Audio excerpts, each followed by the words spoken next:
Bienvenue dans cette émission spéciale, Dieu à travers les âges. Aujourd'hui, nous explorons comment différentes cultures et religions perçoivent Dieu et comment cette perception a évolué avec le temps. Avant de commencer, assurez-vous de vous abonner à notre chaîne et n'oubliez surtout pas d'activer la cloche pour ne rater aucune de nos futures publications.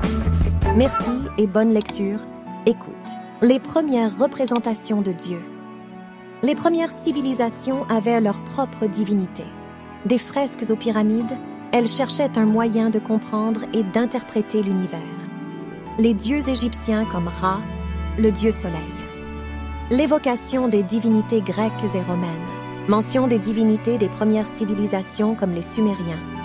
Nous parlerons dans cette vidéo et accrochez-vous pour comprendre ce que c'est. Les monothéismes. La conception de Dieu dans d'autres religions. La philosophie et Dieu. Dieu dans la culture moderne. Dieux égyptiens.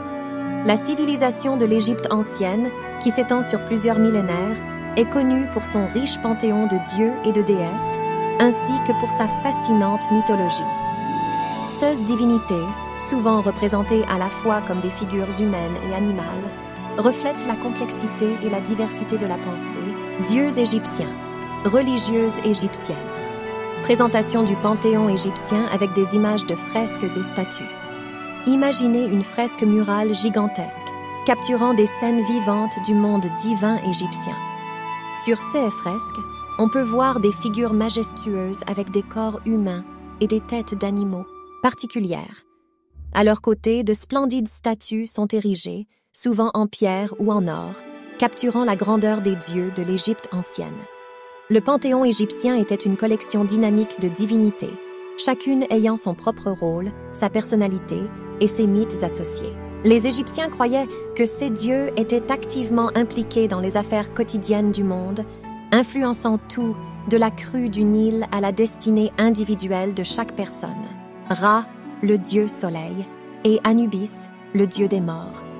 Ra, souvent représenté par le soleil ou par un homme avec une tête de faucon couronnée d'un disque solaire, était le dieu du soleil. Il était considéré comme l'une des divinités les plus puissantes et les plus centrales de la mythologie égyptienne. Chaque matin, on croyait que Ra renaissait et voyageait à travers le ciel, symbolisant le lever du soleil, pour finalement descendre dans le monde souterrain à la tombée de la nuit. Anubis, quant à lui, était souvent représenté par un homme avec une tête de chacal ou par un chacal entier. Son rôle principal était de guider les âmes des défunts à travers le monde souterrain et de superviser la momification, un processus essentiel pour assurer une vie après la mort réussie. Importance de l'au-delà et du jugement après la mort.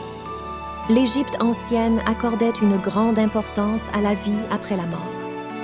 Les pyramides, les tombes majestueuses et les rituels complexes de momification sont des témoins de cette obsession pour l'au-delà. Après la mort, on croyait que l'âme du défunt, ou Ka, entreprenait un voyage périlleux à travers le monde souterrain où elle serait finalement jugée. Dans une scène emblématique souvent représentée dans l'art égyptien, le cœur du défunt était pesé contre une plume représentant Maa, la déesse de l'ordre et de la justice. Si le cœur était aussi léger que la plume, l'âme était jugée digne d'entrer dans l'au-delà. Si le cœur était plus lourd à cause des péchés commis pendant la vie, il serait dévoré par Amit, une créature terrifiante à tête de crocodile, et l'âme serait condamnée à l'errance éternelle. L'Égypte ancienne, avec sa riche tapisserie de dieux, de mythes et de rituels, offre un aperçu fascinant de la manière dont une civilisation ancienne percevait le monde, la divinité et l'au-delà. Alors que les Égyptiens contemplaient les mystères de l'au-delà à l'ombre des pyramides, de l'autre côté de la Méditerranée, les civilisations grecques et romaines vénéraient leur propre panthéon divin, empreint de passion, de trahison et d'héroïsme. Ces divinités, bien que distinctes dans leur essence, étaient intrinsèquement liées à l'humanité, reflétant nos désirs, nos peurs et nos aspirations. Dieux grecs et romains. La Grèce et Rome, avec leur civilisation vibrante, ont laissé une empreinte indélébile sur l'histoire du monde, en particulier dans le domaine de la mythologie. Ces mythes, avec leur panthéon de dieux et déesses et leurs histoires captivantes de héros, ont façonné l'art, la littérature et la philosophie pendant des millénaires. représentation des dieux de l'Olympe avec des images de sculpture. Imaginez un panorama de sculptures majestueuses, toutes plus imposantes les unes que les autres, représentant les figures divines de l'ancienne Grèce et Rome. Chacune de ces sculptures, souvent en marbre ou en bronze, capture l'essence.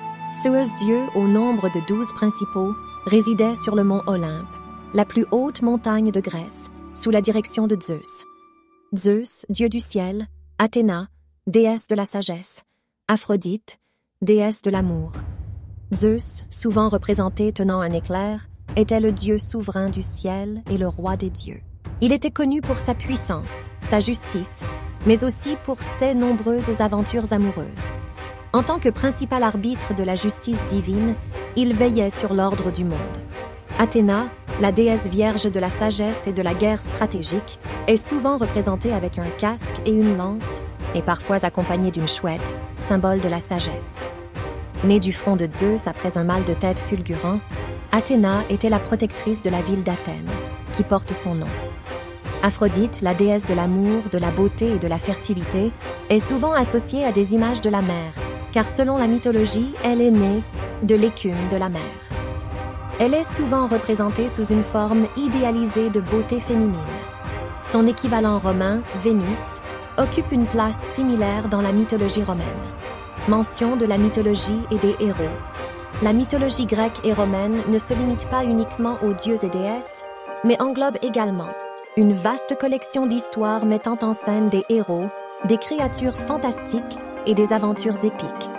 Des héros comme Hercule, avec ses 12 travaux, Achille, le héros invincible de la guerre de Troie, ou encore Ulysse, dont les voyages sont narrés dans l'Odyssée d'Homère, ont inspiré d'innombrables adaptations, interprétations et œuvres d'art à travers les âges. Ces histoires, qu'il s'agisse des tragédies d'amour de Psyché et Éros, de l'ingéniosité de Dédale et de son fils Icare, ou des conflits titanesques entre dieux et titans, servaient souvent de moyen pour les anciens Grecs et Romains d'explorer des thèmes universels comme l'amour, la trahison, l'ambition et la nature humaine. Le panthéon gréco-romain et sa mythologie riche et variée continuent d'influencer la culture moderne, offrant des perspectives intemporelles sur la nature humaine et le divin. Après les divinités gréco-romaines qui ont dominé la conscience occidentale pendant des millénaires, notre voyage nous emmène plus à l'est, vers la terre des Sumériens, l'une des plus anciennes civilisations connues. Divinité sumérienne, Enlil, considéré comme le dieu du vent et du souffle vital, occupait une place centrale dans le panthéon sumérien. Il était souvent vu comme une force de la nature, à la fois créatrice et destructrice. À ses côtés, Anu, le dieu du ciel, était vénéré comme le plus haut des dieux, le père de nombreux autres dans la mythologie sumérienne. Un témoignage inestimable de la foi sumérienne se trouve dans les tablettes cunéiformes.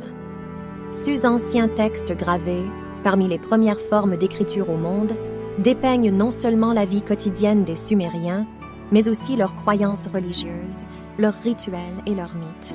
Grâce à ces tablettes, nous avons une fenêtre précieuse sur la spiritualité et la vision du monde d'une civilisation qui a prospéré il y a plus de 4000 ans. Dans la prochaine vidéo, nous parlerons du monothéisme et des religions du monothéisme connues dans le monde. Nous parlerons d'un sujet captivant des dieux africains et nous aborderons également la philosophie. Voici quelques questions avant la prochaine vidéo. Laissez vos réponses en commentaire et un prix au gagnant. Comment les croyances égyptiennes sur l'au-delà se comparent-elles aux mythes grecs et romains? Comment la perception sumérienne des dieux diffère-t-elle de celle des Grecs et des Romains? Comment les mythes de création de l'homme chez les Grecs et les Sumériens se comparent-ils? Nous attendons votre réponse.